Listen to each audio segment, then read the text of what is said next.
Heavy fighting raged overnight and into Sunday across Gaza, including in the devastated north, as Israel pressed ahead with its offensive after the U.S. blocked the latest international push for a ceasefire and rushed more munitions to its close ally.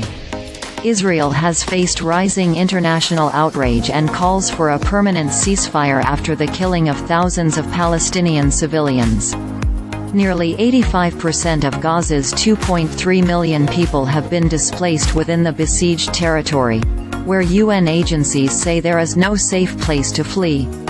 The United States has lent vital support to the offensive once again in recent days, by vetoing United Nations Security Council efforts to end the fighting that enjoyed wide international support, and by pushing through an emergency sale of over $100 million worth of tank ammunition to Israel.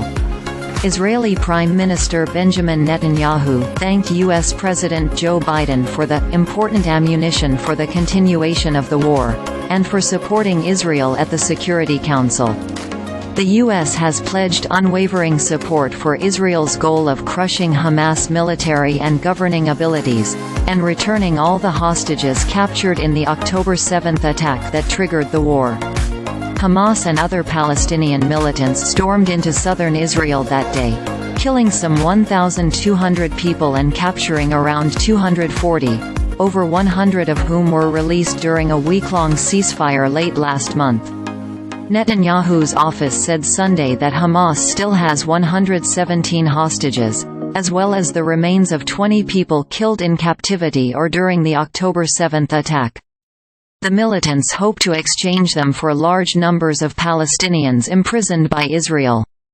In response to the attack, Israel launched an air and ground war that has killed thousands of Palestinians, mostly civilians, and forced some 1.9 million people to flee their homes.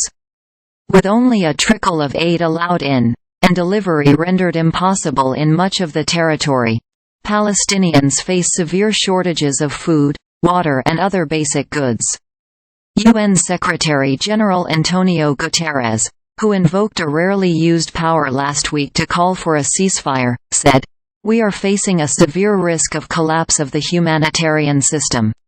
The situation is fast deteriorating into a catastrophe with potentially irreversible implications for the Palestinians as a whole and for peace and security in the region," he told a forum in Qatar. Israel's national security advisor, Tzachi Hanegbi, told Israel's Channel 12 TV late Saturday that the U.S. has set no deadline for Israel to achieve its goals of dismantling Hamas and returning all the hostages. "The evaluation that this can't be measured in weeks is correct, and I'm not sure it can be measured in months," he said. Israeli forces continue to face heavy resistance, even in northern Gaza, where entire neighborhoods have been flattened by airstrikes and where ground troops have been operating for over 6 weeks.